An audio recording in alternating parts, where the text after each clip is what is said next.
Okay. So I've got the bottom and sides of the fuselage on. I did this wrong initially. This cover I thought extended all the way over to here, to this bar, but it doesn't. So I just had to redo that, and I'm currently ironing it down so that it sticks. There are two ways of doing this. The way that they say is the easiest, which I don't think is really that much easier, is to terminate the fabric here for the side. So basically you cover the bottom, and then you cover the side up to here, up to this basically longeron. And then they say cover the top with a single piece. The other strategy is to basically bring this piece all the way up and over so that you just have one seam right here at the ridge, what they call the razorback of the fuselage. I decided to do that. After you cover the tail surfaces, this is really super easy. So that's one of the perks of doing the tail surfaces first. They're so hard to do that stuff like this is really not that bad. The strategy that I used for doing this, I don't know, I just kind of winged it. I did attach, there were some scrap pieces that I had left over from covering the bottom, I guess, or covering something. I had some scrap left over. I basically lined it up so I was sure I had enough fabric, not wrapped it, I tacked it, that's what I did. I tacked just the tangential point, so the very top of the fabric, so that it was tacked on with polytack right here, and then here on the top of the door frames, and it was just on the face of this door frame and on the front. So it's basically just attached at the top, draping down. Then I had to cut the hole for this handle. And this, let's see, what did I do about this? This is long enough, it's more than 2 inches, so you can't tent over it and then cut it later. You have to cut it ahead of time. I basically cut a big slot and then rebound the fabric like this. And I'm gonna have to put a weird patch around this somehow. I'm not really sure how I'm gonna address that, but we'll get to that eventually. And that actually has to be done before you end up attaching the rest of the fabric, because there's no way of getting it to lay tight afterward. And all these little cutouts, these I decided to cut first. So these you gotta cut and then wrap the fabric over. I honestly should have done it before I even tacked the fabric on, because I had to cut a bigger slot than I wanted to. It would be better if I just cut the hole and then sort of push the fabric on. Instead I had to cut a really big hole so I could sort of wrap it over. It's fine, it's gonna get a finish tape, but you know, these are the things I would have rather done. So what I'm doing right now is chasing out these little wrinkles. This is what takes so long with fabric covering. So you go through and hopefully you lay it on straight, but it doesn't always work out, especially on curved surfaces. So like this back in here was curved, and there are all these little iron wrinkles. So I have to come in with the tiny tip of the iron. This iron has been totally trashed. I don't know what I did to it. It's the Teflon's falling apart. But you just gotta come in. It's on 250, mind you, it's been calibrated. So 250 degrees. And I come through with the tip of the iron and just push these little wrinkles out. And this one's gonna be a real pain. Most all wrinkles can be removed with an iron. Very few are too big to be ironed out. It's pretty amazing. So some strategy I just came up with. Says this in the polyfiber manual.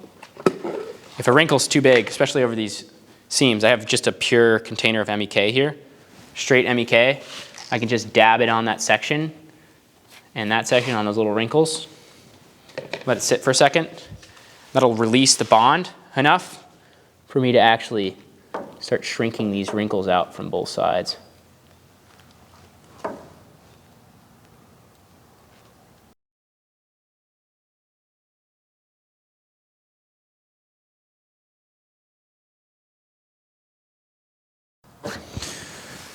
This is the reality of building a plane. I'm going to be spending probably the next 2 hours of my life doing exactly this. And this is why my wrists hurt. And if there's any lawyers out there who wanted to do a class action lawsuit against polyfiber for iron wrist, sort of like mesothelioma, I'm in. Because I feel like I'm going to lose all dexterity in my wrists after I'm done ironing. Or I'll look like Popeye with massive forearms. Either way, it's a lot. It's a lot of ironing. It's mostly ironing. I would say as a time element, it's mostly ironing. Whenever you get something down, it may look done from 50 feet away, but at the end of the day, you're going to have to come in there with an iron for many hours of your life and chase all these tiny little wrinkles out or little imperfections. So this is your best friend. Keep it with you when you sleep and make sure that it stays on the right temperature. I have noticed that this particular iron, this Hanger 9 iron that comes with the polyfiber, not polyfiber, it's the builder's toolkit, it creeps on you. If you're using it, the temperature will rise. And it scares the crap out of me. My brother's girlfriend almost lit my plane on fire because she let it turn all the way up to almost 500 degrees. And there's smoke coming off the wing, and I sort of very delicately said, I'll take over from here now, before the whole thing went up in flames. But it does creep. So like as you work, you have to constantly turn the knob down to make sure it's on the calibrated point, or else it'll start smoking and steaming. But yeah, it's just ironing. So I don't think anybody wants to watch that. So we're not going to watch it. Sorry. We're not going to watch the ironing. Okay, another one of my techniques. So I want to make sure that these bonds are really good. When you put down polytack, it's really hard to see with a camera. And maybe you can, maybe you can't. But you can see it's very clearly bonded in these dark sections. In those light sections, it might be bonded, but it's kind of hard to tell. I don't really care to start with as long as it gets a good enough bond for me to shrink it. Because what you can do is take thin, what they call thin, it's thin polytack.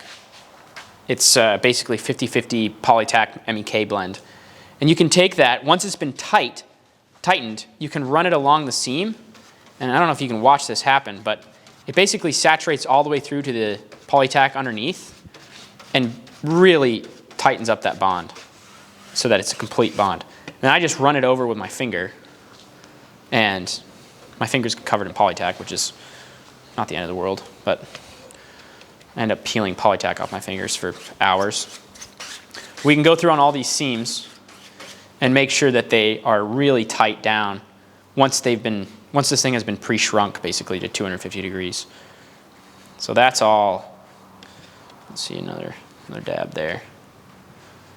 That's a really nice bond. That's a nice bond. This whole antenna mount plate, yeah, we're gonna get polytack on that one. That's nice. And we'll work it in. This one's not so important. There's gonna be an antenna mounted on here, so it's basically like rib stitching. I mean, if you put screws through it with a plate on the top, that's almost better than a rib stitch. So it keeps it really well mounted down. This right here is, they talk about this in the manual. This is a fabric termination that doesn't have fabric overlap. So as you can see, the fabric basically comes up to here and wraps, and there won't be another piece of fabric on top of here to reinforce it. So this bond has to be really solid. So I actually have it wrapped 3/4 of the way all the way back into the tube, and I'm going to make sure this top section is really solid and bonded on there super well. So I'm going to come over with this thin material and really make sure that bond is nice and tacked down. And the same is true with this one up here. So this is the termination of the fabric point, wherever the front end of the fabric here. So that's got to be a really solid connection there because there's no overlap. And in theory, it could delaminate. And the same would be true with the bonds down underneath the fuselage here because, again, there's no overlap on there.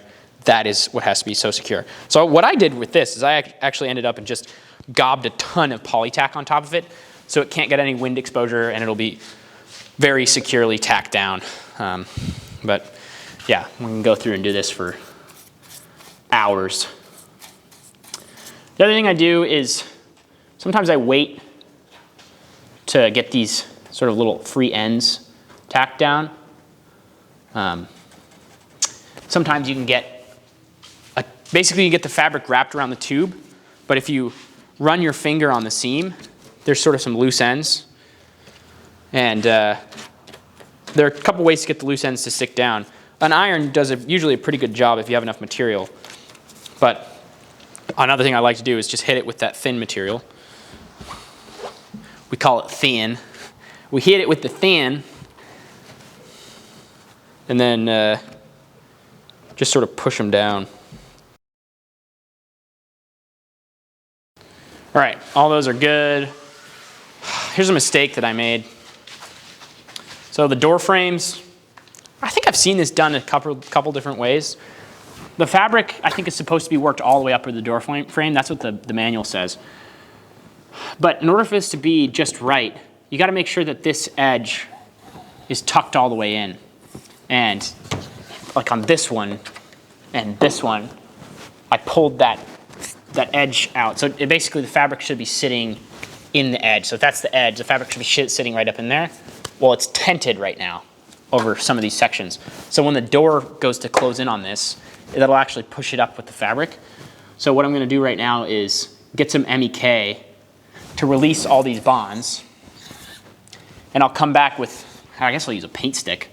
I'll come back with a paint stick and some thin Polytac MEK blend and really work that into that edge so I don't have anything poking out. Because it didn't look bad when I was first putting it down, but it's definitely going to cause a problem. So we're going to go and work on that.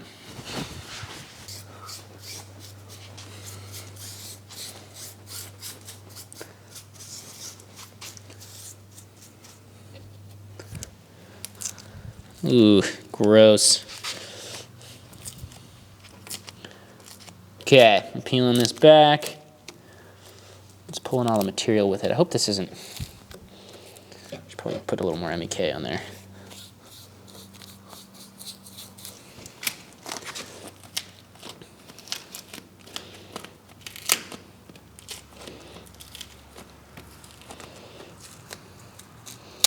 Okay, all this glue in here.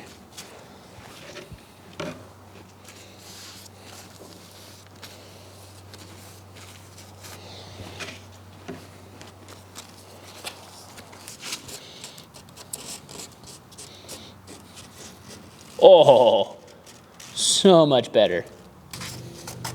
I guess that's why it didn't work the first time.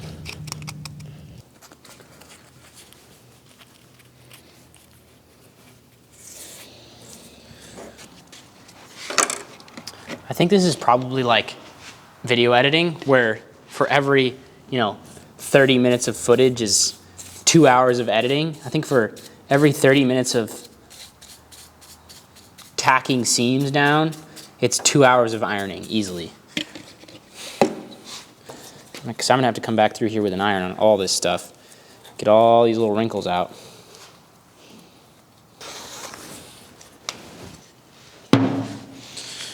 All right, that's another step in the right direction. Gee, I always have to make decisions on what to do next. It's always tricky, because that's one of the things that the manual, it kind of walks you through pretty well, but let's go look at it. I don't really know what the manual says. Sometimes I stay away from it for so long that I realize I miss stuff. God, what a mess this place is. So what do? We got to roll the fabric along the side of the fuselage. We did this for the left, obviously. Take the fabric. So we did this with the Razorback. Basically, it says to wrap it all the way up over the Razorback if you're trying to be on expert mode, which I did. Makes the cuts for the fabric to pass over the tabs, brackets, and fuselage as shown. I mean, look at these pictures. This looks like it was taken in 1920. I can't even really see what this guy's doing. I think that's John McBean. If I had to guess, that looks like John McBean. I'm not gonna lie. That could be him, but it's so blurry and dark that I can't even tell. It's like make cuts in the fabric as shown. Well, I can't even see what's going on. I mean, you pay many tens of thousands of dollars for a kit and they give you black and white photos. At least give me like a color copy. Whatever. So we got to cut holes in the fabric tab. I already started that, but I guess I can finish it. Bother, I mean, yeah, we'll go torch some holes in the side of this thing. Okay, where are some places to cut the fabric? Well, there's really only 2 more spots. So we'll do this top one first. Where's my torch? Red hot. And we're gonna just be much more delicate about this one.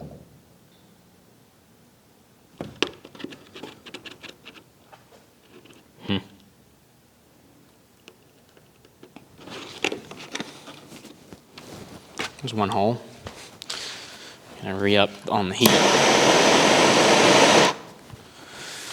This one down. Oh crap! I didn't even think about the rudders. Ah. Lights went out. I know. The lights go out because the lights are on timers. Okay, so the owner of this facility, who shall not be named, believes strongly in lights on timers.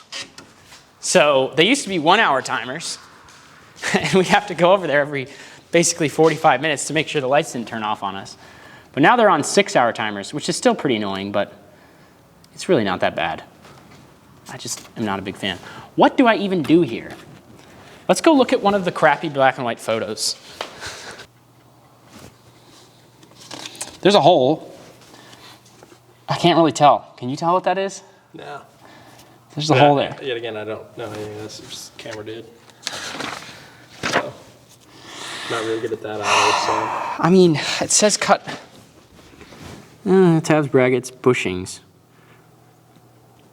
You know, it is a bushing. So I can just infer that when they say bushing, they mean like the rudder cable bushing. I got to cut a hole at some point in time.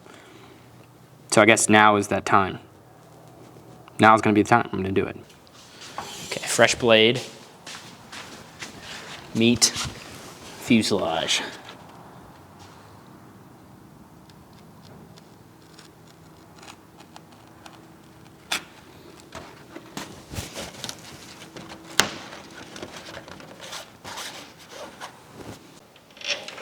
So this is not ideal. We're gonna have to clean that up with some scissors and some poly tack. Let's just see how it looks. I'm putting the rudder cable through the tube. Let's just see how it pokes out here. Ooh. All right, so that's kind of ugly. There's some fringe, but I'm honestly done for the day. We'll have to deal with this tomorrow, I guess. That's all we got. We're gonna have to come back and put patches and who knows what, maybe clean that up with some poly tack later on. And probably have to see if I can find some photos of this online. But there you go. There's a day working on the fuselage for just at least a little bit of time. Bye.